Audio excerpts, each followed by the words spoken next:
Hey everybody, I'm Quinn. And I'm Scott, and it's time for the Almost Friday show for November 3rd, 2011. Kicking it off and off the press, we're talking James Bond. Yeah, Skyfall. He's back. Finally, they've decided that they will actually make the movie instead of just talking about not making it. Yeah. Which I think is a good call. Well, MGM said they had no money, and then they didn't want to make the movie that would make them money. And I don't see how they have money now, because they haven't really made many movies since They then. do, however, have a lion in their logo. It's excellent, yeah. Very ferocious to ward off other smaller animal logos. Yes. Yes. Then we're going to Tech Insight, and we are talking about the Gmail app for iOS, which was all over the internet today, and then everyone was like, why? Because, you can just add Gmail into your regular mail app and, get your email. Or use the web browser. So, Yeah, more on that later. and then in science, we're checking out NASA and the tractor beams that they're planning on making, which is pretty sweet. They're throwing money at it for now. Which is better than DARPA throwing money at flying Humvees. Yes, well, it's better than DARPA throwing money at anything. I guess that's But true. really, where's NASA getting the money? 'Cause Space? They can't build spaceships anymore, so now they're going to build tractor beams for their spaceships they don't have? Well, I don't know. I guess the spaceships were really expensive, and now they have that money that they were going to put towards spaceships, but couldn't quite afford. So they'll have all the cool... So they're going to make, like, really good cup holders for spaceships? Yeah. And sell it to the Russians? They'll make, like, the Bugatti Veyron of spaceships by the time they can afford to make a spaceship again. Excellent. So it'll be a short run, and it'll run out of fuel halfway there. And some guy will drive it into a lake. Good. Yeah. In Canada. Yeah. Yeah. Then we're going behind the lens. We're talking about the Canon launch, which was the mystical Hollywood announcement that was a couple hours ago, and the subsequent Red announcement, 2 blocks away, at the same day. So we'll tell you about the new cameras that they're talking about, and which one would be better, hopefully. But until then, it's time to go to Off the Press.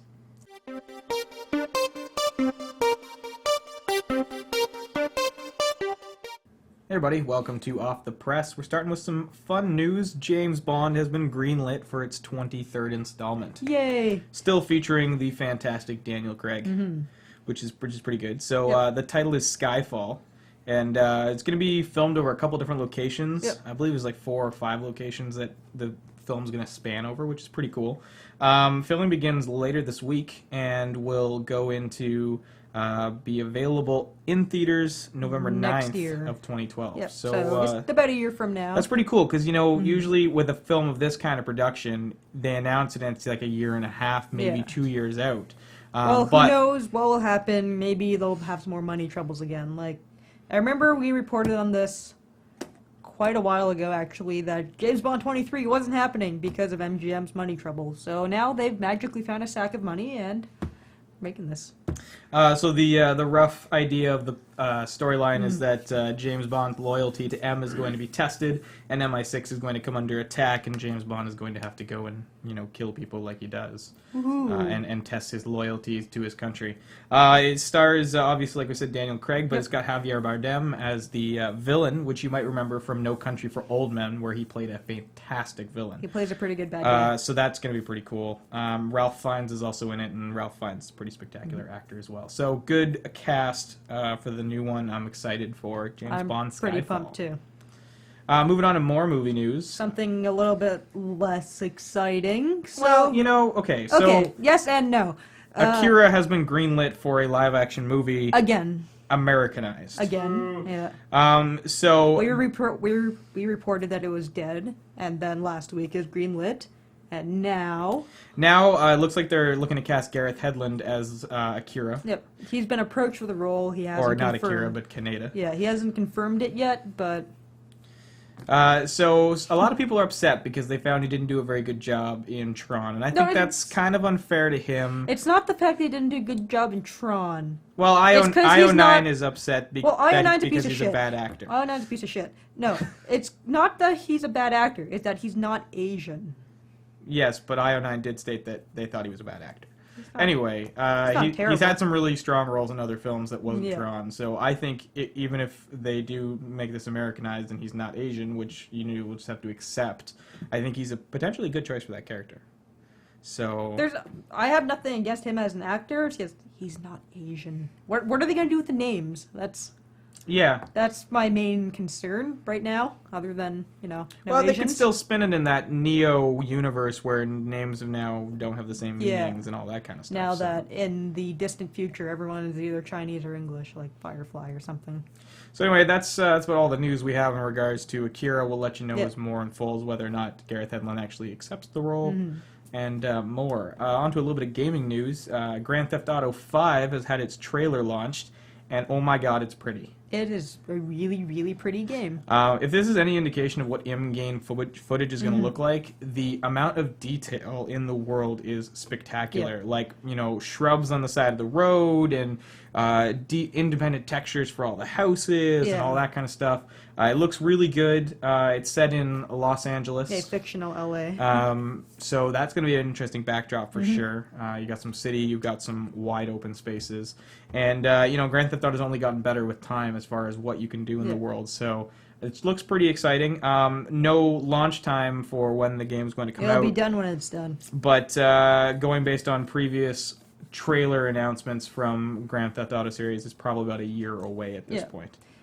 So probably Christmas next It's year. It's a pretty safe bet to say that a big A title like this will be either launched in the summer or right before Christmas, and like most games, like most A title games. For sure. Mm-hmm. So moving on to this week's new releases. In the theaters this week, we've got Tower Heist, which is sort of a... It's exactly as advertised on the poster. It's got Ben Stiller, so that's the kind of movie that it's in. And then also Eddie Murphy. It's a heist, and it takes place in a tower.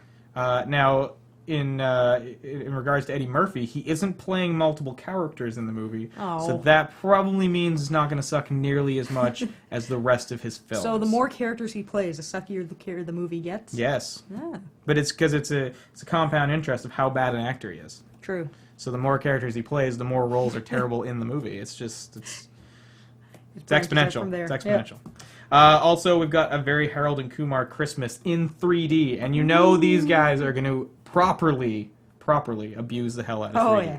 Where things are going to be gratuitously in 3D It's because going to they be gross, can. and it's going to be in 3D. And it's got Neil Patrick Harris as just a Comedy ridiculous ninja. character. I think his character is a comedy ninja of some sort. Well, he plays Neil yes, Patrick he plays Harris. Neil Patrick Harris as Neil Patrick Harris as a comedy ninja, Yes. apparently. So I've seen the other two Harold and Kumars, and they're pretty good, entertainingly fun comedy movie. Mm-hmm. So if you like the original ones, I'm sure there's going to be a lot of the same hilarity. Oh, yeah. Because John Cho and Cal Penn are awesome, and Neil Patrick Harris is fantastic. Yep. Coming out on Blu-ray this week, we've got Cars 2. One of the first times that Pixar really didn't make a good movie. No. It's also available in 3D. Yes. Speaking of not very good 3D movies, we have all the Shrek movies coming out in 3D. And to bring this segment up a little, we have all the Toy Story movies in 3D. So not just the most recent one, which was made in 3D, Yeah. but they've 3D'd the earlier ones as well. Which could work since they're animated, so it's a little bit less jarring than a live action turn into 3D. And in video games this week, we have Uncharted 3: Drake's Deception. It's one of the titles for PlayStation 3 that makes a PlayStation 3 worth owning. I've been playing it this week. I was going to review it this week, but unfortunately PlayStation is annoying and will not let us capture footage unless we go through Component. So we're going to have to buy one of those to give you some game footage when we review it. So look for a review of Uncharted 3, hopefully next week. The short form is it's fantastic. It's really pretty. Yes. We've also got Lord of the Rings: War in the North, which is a new RPG. Lord of the Rings game. RPG Lord of the Rings game. The collector's edition looks really cool. It's like It's- a quiver with an arrow that becomes a unfolds into map. that hangs It's on a your it's a wall. pretty awesome special edition. It's Like I'm not really a Lord of the Rings fan. It's or, also $170 for a special edition. So you're paying $100 for the quiver I quiver guess. and the Yes. yep. We've also got GoldenEye 007 Reloaded, which is sort of the remake of the Yeah, GoldenEye for series. PS3 and 360. Yeah. And we also have Cabela's Survival Shadows of Katmal, which is like a werewolf shooting game. I was gonna be like, that totally doesn't sound like a regular hunting game. Nope. It is a werewolf shooting game. So you're stuck So, in the... so Cabela's like, hey, we're gonna make a horror Yeah. shooting game. All right. Well, Cabela's made really great shooting Yeah, games before. and like the rest so of the Cabela series, you can buy one with the gun or just the game on its own. if you already have all the other Yeah. Cabela's, Also works shooting games. with the PS Move if you already have like your SOCOM gun or something. All right, and that brings us to the end of Off the Press this week.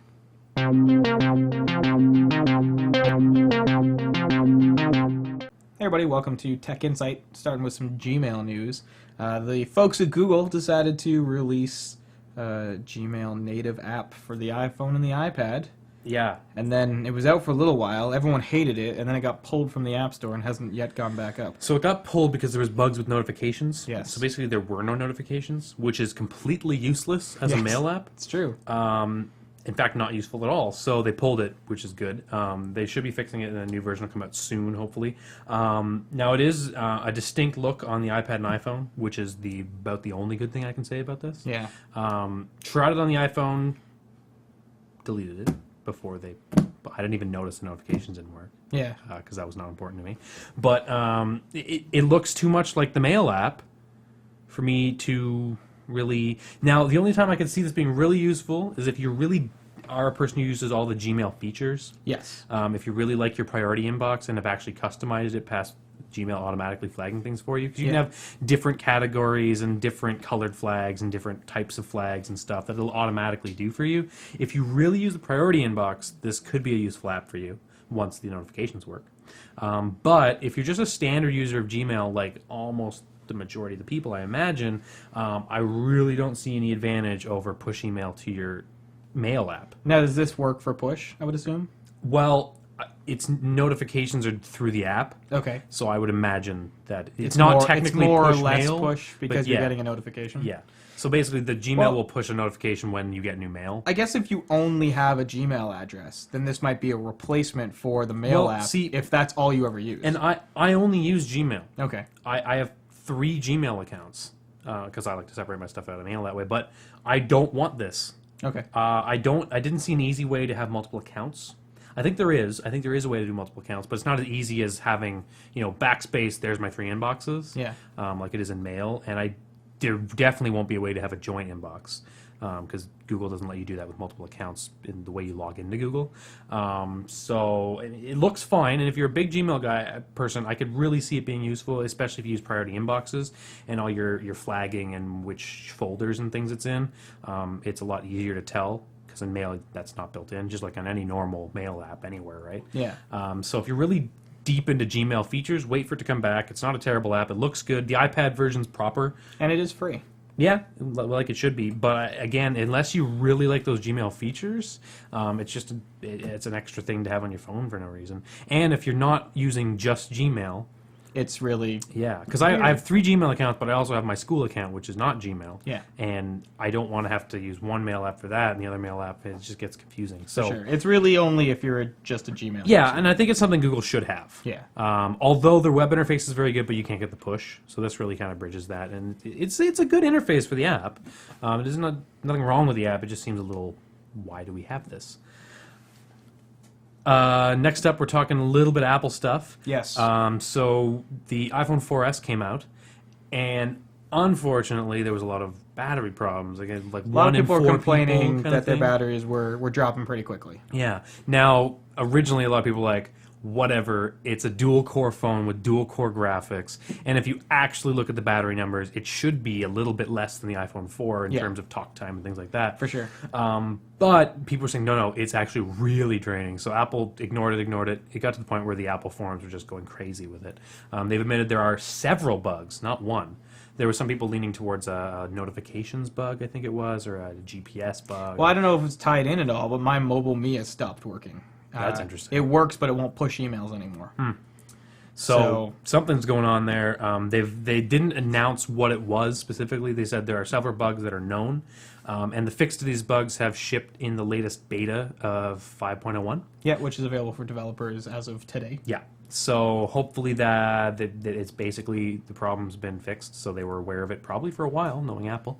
So if you have a 4S, don't fret. Something's coming hopefully soon. We usually see that 0.01 very close after a major release. Tie up all the loose ends kind of thing. So nothing surprising there.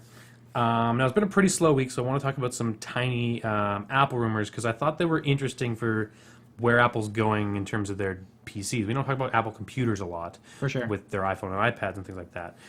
So there was a rumor that not credible in any way, really. I just thought it was an interesting perspective. It was very much a wildfire scenario where someone said something, a couple of people heard it, and they said it, and then all their friends heard it, and all of a sudden the internet believed that the Mac Pro was dead. Yeah. Now, we don't necessarily think that's going to happen. At least not yet. I would say there's probably another refresh in there, but I think it was the points in the articles I read that made this make sense kind of resonated a bit, because Mac Pro sales are down, but that's not horribly surprising, especially given, people who edit in Final Cut aren't using Final Cut 10. So, if I have to replace all my my computers... Now, the thing I want to say about that, though, is that as much as a lot of people in the industry believe that Final Cut 10 isn't a replacement for Final Cut 7, Apple believes it is. So... but you don't need a Mac Pro True. to run Final Cut 10. And if I'm sitting there running, Final Cut 7 on my older Mac Pros, I'm going to refresh my hardware after a couple of years. Yeah. I've probably already switched to something else, or if I'm still clinging, do I make the switch then? Yeah. Avid's been pushing to a lot of people, and I don't want to make this conversation about Final Cut. We've had the conversation 1,000 times, but I think that's one of the things. The other thing is the iMac top of the line is really good. Yeah, outside of some 3D rendering, it's usually on par or slightly outperforming the currently available Mac Pro. So. And we've seen a slower refresh cycle on the Mac, like really slow. Lately. It's been a while since we've seen an update to that line. They've had supply chain problems with their latest, the Xeons that are on the Sandy Bridge. They basically haven't been shipping them, which is not good. I love the Mac Pro. I think it's it's always been that cool, ridiculously powerful desktop, but they're $3,000 for a good one, and you can build the same PC for $1,200. Yes. So I think that's really starting to hurt them with people seeing the software alternatives. I know my girlfriend's in the animation industry, which was all Mac. Not anymore. She hasn't been in a studio with Macs yet, and she's toured a few. So that shift is happening slowly because of the financial situation and software migrating to being on both platforms and things like that. And really a lot of software catching up to what Apple was offering from a pro market. Absolutely. I mean, a couple of years ago, Adobe wasn't an option. No. They just weren't where they needed to be, and now they are. Yeah. So we are seeing that trend where things that were Apple exclusives, that were the leaders, aren't really the leaders anymore, or are still good, but the alternatives are just as good. Yeah. And not limited to specific hardware. Yeah, so I mean, if they cut the Mac Pro at next cycle, I wouldn't be super shocked. I'd be disappointed. Yeah, I don't think... I think they need to push that market. I don't know that they will or that they want to, but Tim Cook's in charge now, so maybe he's got some What I think I'd really ideas. like to see is a re-envisioning of the Mac Pro lineup.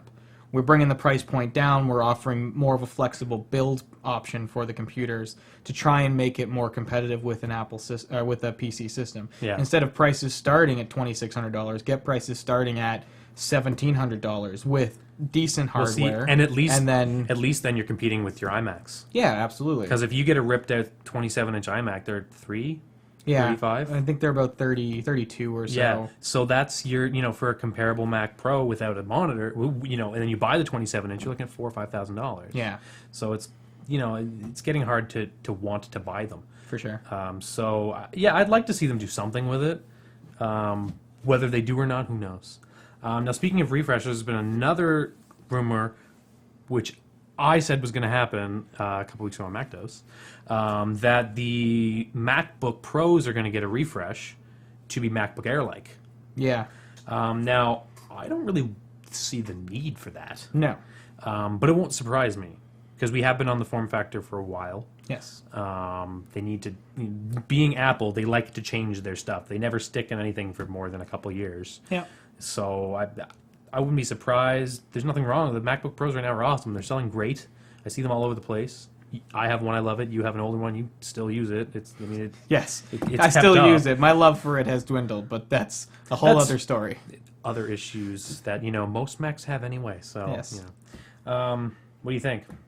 Well, I think the big thing is that everyone is on fire with this idea that it is actually dead, and I don't think it's dead yet. And there's been some people who claim to be in the industry that Apple has come to them to look at and work with hardware, and they said it's not dead yet. There's something coming. And I think I'm inclined more to believe that right now than I am to believe that it's just straight up dead. But maybe that's wishful thinking, that I don't want to see the Mac Pro die yet. But I'm on the side where I think this is a bit of fear-mongering, that someone's like, Final Cut Pro 10 sucks, so we don't need Mac Pros anymore. And then everyone's like, they don't need Mac Pros anymore? And then that's just what happened. Could be. The only reason I wanted to bring it up, because I don't think we need Mac Pros anymore. Yeah. I mean, we really don't. There's no reason. There's no compelling reason anymore to buy a $4,000 tower. You know, especially after they killed off their X serves. Yeah. Because it's not a comparable to the X serve. For sure. So, interesting. Moving on to some cable news. Some potentially really exciting cable news, although it's kind of sad. It's really exciting if you live in London, Ontario. Yes, so Rogers has started this new flexible TV package, and they're doing this apparently in direct response to the CRTC saying people want more choices for cable. Yes. You're giving them awfulness. And if you look at Rogers Cable or Bell or, you know, anyone, Shaw, anyone, they're all the same monster. If you want the channels you want, you start at $60. Yes. And you have all these other channels you don't want, but you have no choice because you have to pick in groups and things like that. So they're proposing... It's really designed to get them as much money as humanly possible and legally possible. And if you think you're getting a better deal by going with, say, Bell or Shaw over Rogers, you're really not, because by the time you get you start at less money, but you need more packages to get the same channels. They're just screwing you a different way. So what Rogers is proposing, now, I'm not a huge fan of Rogers Cable. I like Rogers Cable. I don't have it, and if I did, I'd cancel it and get Bell. Okay. But if they had this, I would no question go here. So what they're proposing is a digital starter pack. So it's about 85 to 86 channels. Your standard set of cable channels. Yeah, your the ones 1 through 80. The ones they have to carry. Yes. You know, they have to carry the networks. They have to carry the ones the network want. They're paying them to carry. You know, like CTV owns half a dozen other channels and things like that. Yeah. Non-specialty channels, right? So that's your basic cable for $20 a month. Which is an approachable price to get cable. Yeah. I mean, I know that my buddy was looking into it about 2 years back, and just to get, basic digital cable was $50. Yeah, it's a lot of money to jump in, and $20 is a drastic cut in that price. Now, what you can do on top of that is add a selection of 15, 20, or 30 channels, individually picked out of a selection of over 100 channels. Now, for the 15, it's $26.38 a month. That's with taxes and all those fees and stuff. So you're looking at about $45 to $50 a month for about 100 channels. Yeah, which is more than most people will watch. And if you're like we are, really, you can get what you need out of 15 channels. It's true. I mean, I like to watch G4 TV, the Food Network. I like the movie networks, that kind of stuff. Now, I guarantee you movie networks will not be in there. Well, I can have my fingers crossed. Because those are, $5 a month a channel. But I think you're going to see a good selection of the premium pay-up channels. Now, since we don't live in London, Ontario, Rogers won't tell us anything about this. It's true. And it's only in trials right now. So I don't know how long they're running trials for. Rogers might come back. I believe it's going until March 2012 is what I think the think you're right, said. yeah. So March 2012 is going to roll around. Rogers can go, damn it, we're making far less money, and then just can the whole idea. So I really want to stick around because, and the other caveat there is, out of those 100 and change channels you can pick, are they actually going to be channels you want? Yeah. Are they going to go, yeah, you can pick all these channels, but if you want sports, it's an extra $15 a month. Yeah. Or, if you want movies, it's going to be an extra $20. They know how to gouge Canadians. The Canadians like the movie network. They like the sports channels. They're probably not going to Those are the two things you always have to pay up for. Yes. And the only compelling reason to have cable is sports and live news. Unless you're a channel flipper, you can get everything else somewhere else. Yes. And that's how they gouge it. So we'll see. I'm going to follow this because if this actually comes to our market, I'll probably get it because that's really cheap. Yeah. To get the similar amount of channels right now, you're looking at $60 and you get all this crap you don't want. Yeah. So could be good. Maybe a good thing from Rogers, hopefully.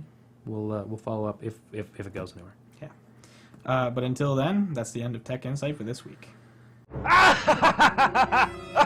kind of alive! Nah, it's still dead. Oh. Hi everyone, welcome to Mad Science for this week. Once again, well, no, we have got one robot, but it's really cool. But Yes. kicking it off though. Starting off with a follow-up story about space. space. Ace. NASA. So basically, a couple months back, we talked about the optical tweezers and Yep. or optical tractor beam. So NASA's just like, dosh, throwing money at it, which is great because they've come up with a couple methods how they want to make it work.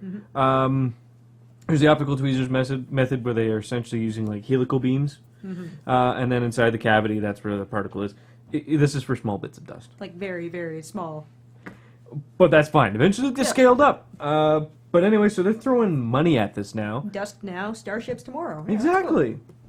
So this could be actually really, really cool, and hopefully the research starts to yield something usable in real world. cool. Probably just a couple of years down the line, but Yeah, well, Still, just the same. Cool. gotta start somewhere. It's good to see that a theory is actually getting some money thrown at it. So. Yeah, and there's a lot of money getting thrown at it. It's not a small amount. Excellent. Yes.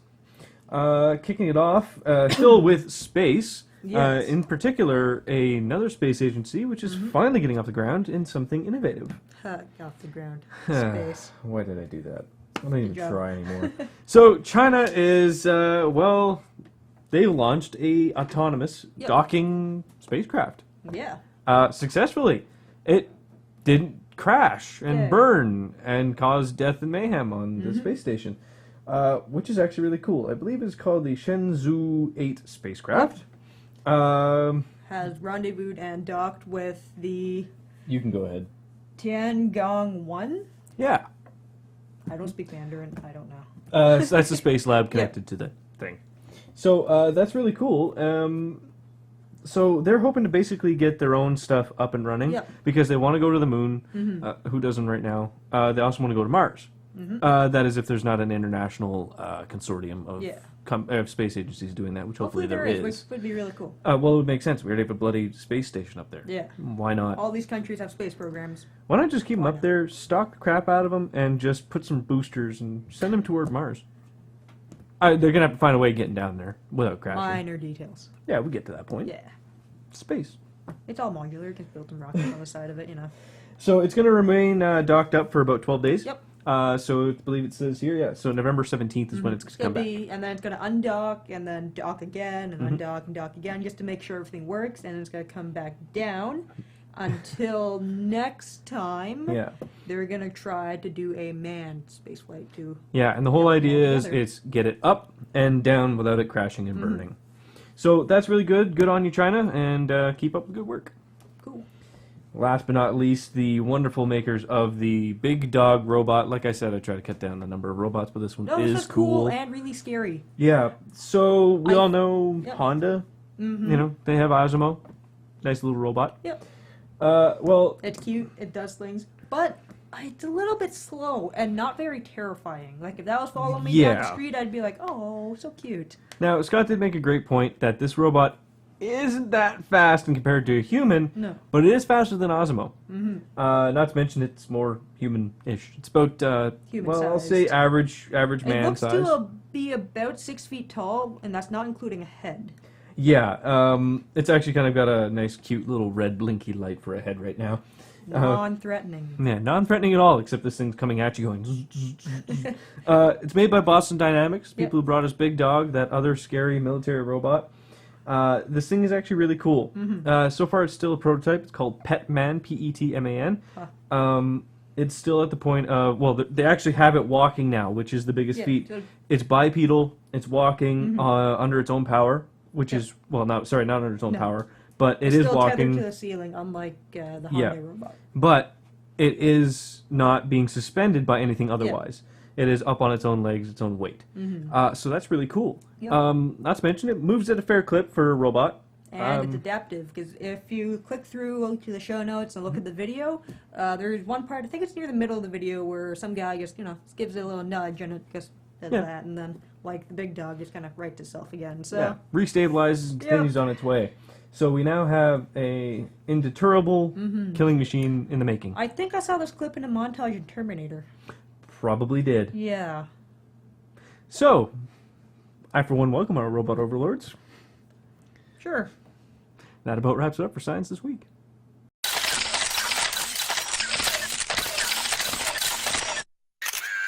Welcome behind the lens for this week. We've got 3 new announcements as recently as a few hours ago. Yes. Busy Day in the video world. Really video heavy, not so much photography today. Yeah. First up, we're talking about Avid Media's new Composer 6. Yeah, so this is a big jump for them for a lot of reasons. First off, it's 64-bit program now, so much better performance. We're also looking at third-party I/O support, so your Matrox, Aja, Blackmagic, all those devices that didn't work before because Avid makes their own devices and they wanted you to use just theirs. They're now working to allow you to use all of those, which meant if you were an Avid editor, you now have more choices for third-party connections, which is good. For sure. They've upped what they support. It now supports Red Epic, AVC HD, ProRes, DNX HD, 444 color space, so lots of new formats that it's supporting. So that's an update to their AMA, which is their, I don't remember what it stands for, but it's their media editor so that it can handle all these files. So if you were an Avid editor or thinking of becoming an Avid editor, Composer 6 looks like a really strong set of features for sure. See, to me, this looks like they're trying to pull in more people and make it more of a less closed environment. Yeah. Because that's what Avid's always been viewed as. Not, if you worked in Avid, that's great. It had lots of features, but you Yes. had to work in Avid. With Avid's own Avid's own breakout devices Absolutely. and all that kind of stuff. So if you've got a bunch of, you've already got setups with Blackmagic stuff and Matrox or whatever, and you're looking for a new editor for whatever reason, now Avid's actually on the market, and it's not the barrier to change, I think, has dropped, especially with things like AVHD support. Yeah.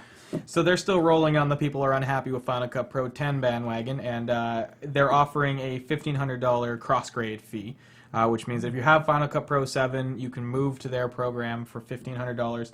It's normally going to be $2,500 for this software, so it's $1,000 savings if you have Final Cut Pro 7, and you get to still keep your Final Cut Pro 7, so they're just convincing you to edit with their stuff instead. Now, the savvy part right now is that for another couple of days, they're still doing their $9.99 cross-grade to Avid Media Composer 5.5, which is going to be given a free upgrade to 6 if you buy it. So if you jump on it really quickly, you can get it for $1,000, and then afterwards it's going to be $1,500. Now, a lot of people thought the $1,500 was going to be sort of a limited time, 30-day kind of thing. They're saying nope, flat out, all the time. You want to move from Final Cut Pro 7, $1,500. See, now that's actually a really good business move. It is, yeah, because they're both them and Adobe are really trying to play the card of we know you're unhappy with Apple's changes. Here's why you should come. Well, to see, us. and they're finally presenting products that might actually win people over. Absolutely. Because there's always been little things that Final Cut has done better or easier integration, things like that. So I think. So Media Composer 6 will be available worldwide on November 15th. There you go.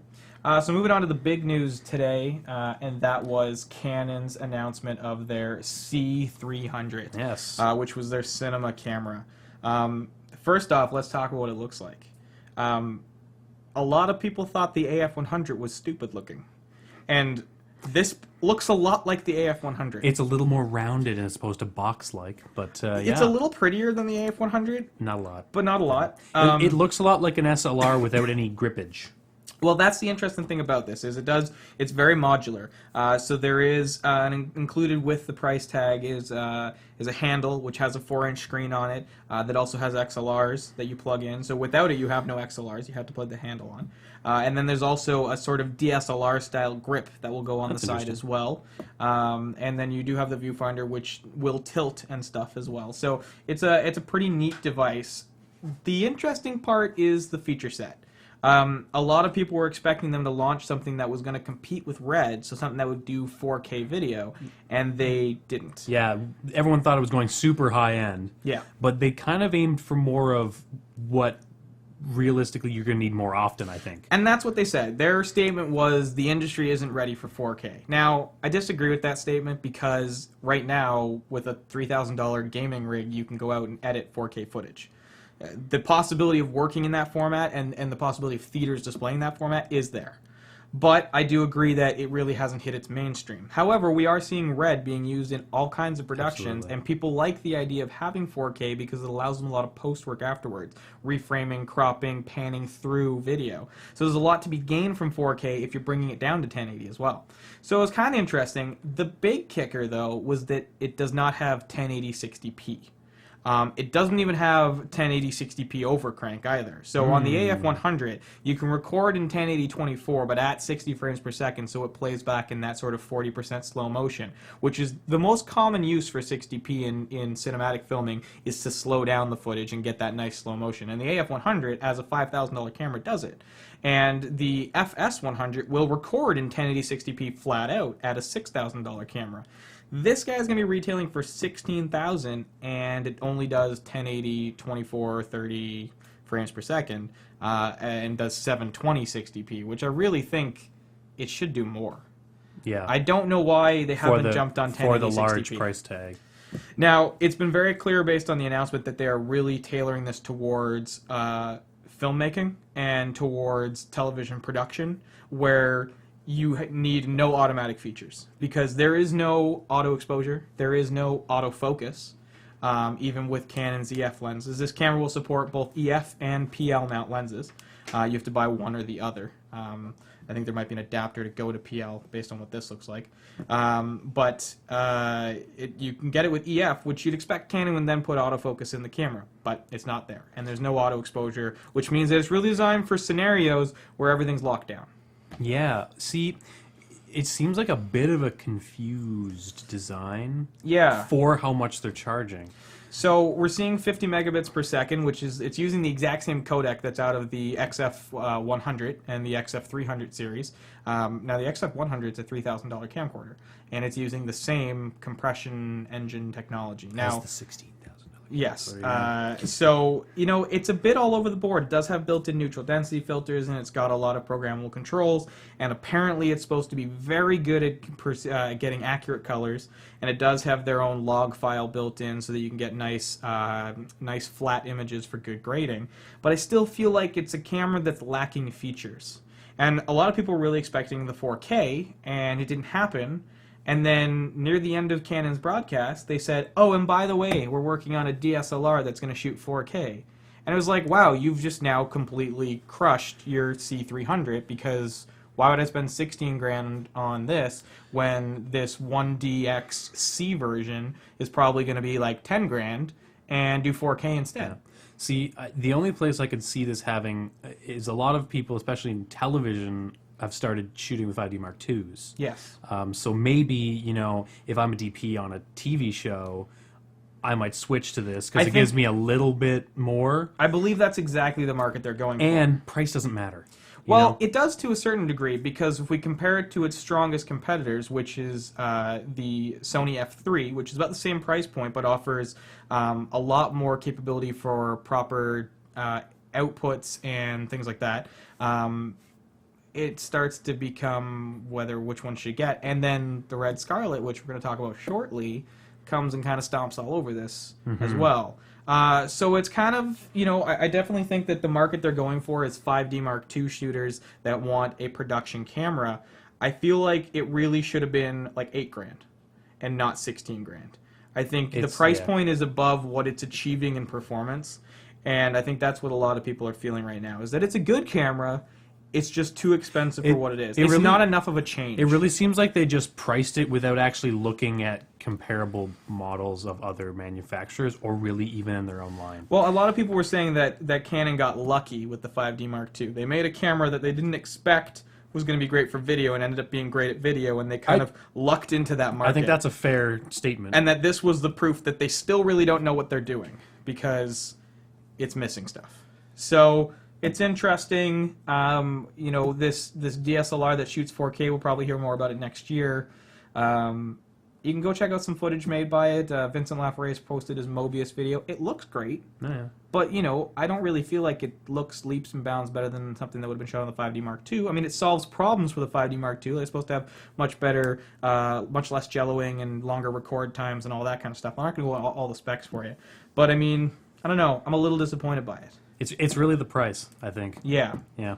And then just to follow up with About 2 hours, 3 hours it later. was about 3 hours later, Red decided to have their announcement, which Red's not nearly as fancy as Canon was. Canon invited everyone to Hollywood. Red just said, "Hey, check out our forum postings," and then subsequently crashed their entire server, so only a couple of people could actually learn about it. But they announced the Red Scarlet X. Now, the Scarlet was supposed to be a 3K camera for $3,000, and that stopped being what it was a little while ago because Quite a bit, yeah.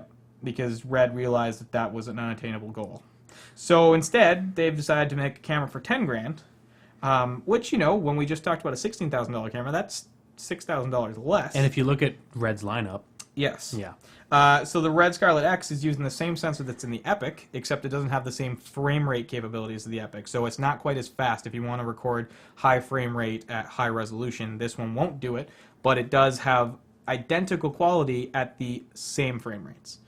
So this one supports 5K resolution at 12 frames per second, which is more or less for still imaging, time-lapsing, that kind of stuff. Where it gets interesting is at 4K, where you can do 1 to 25 frames per second, and then 2K at 60 frames per second, and 1K at 120 frames per second. Now that's pretty cool on 1K at 120 frames per second, because that gives you a lot of flexibility to slow stuff down a pretty considerable amount in post. So you're going to see a lot of the same Red Code RAW, which is 440 megabits per second, very high quality, lots of dynamic range. Red's never been fantastic in low light. That's always been one of their downfalls. They're really a camera for a properly equipped production. But what you're getting for the price point on this camera is definitely outweighing what you're getting for the price point with the C300. Yeah. Now, 10K is just the camera with all the little goodies you'd want. It's about 14. But it's still cheaper than the Canon, and you still have much higher resolution, which again gives you more flexibility in post. So the Scarlet kind of stepped in and sat all over the C300 announcement. So I think there's two camps of people. There are camps of people that are going to use Red, and there are camps of people that are going to use whatever Canon makes. Now the interesting thing about Scarlet is that you can use your Canon lenses on it, and their Canon mount will give you autofocus, which Canon won't give you. So Canon won't give you autofocus on their lenses, but Red will. Red will. Yeah. So it's But, interesting. there's a lot of brand loyalty in these things, so... It's one of those things that once you have hardware that works, you just always buy from that company because you have hardware that works. Yeah.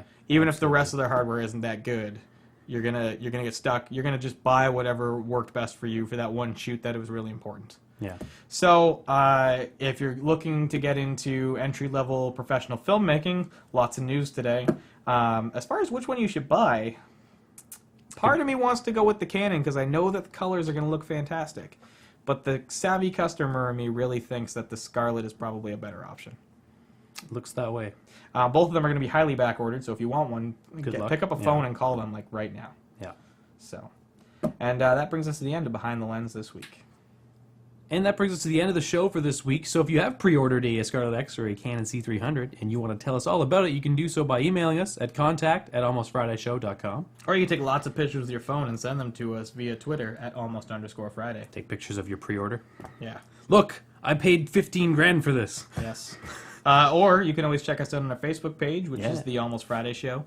You can see all of our latest episodes there and like us, and it'll show up in your feed, and you can get reminded when we have new episodes. So until next time, don't buy new cameras. Just get out there and shoot with what you have. It's not about gear. It's about content.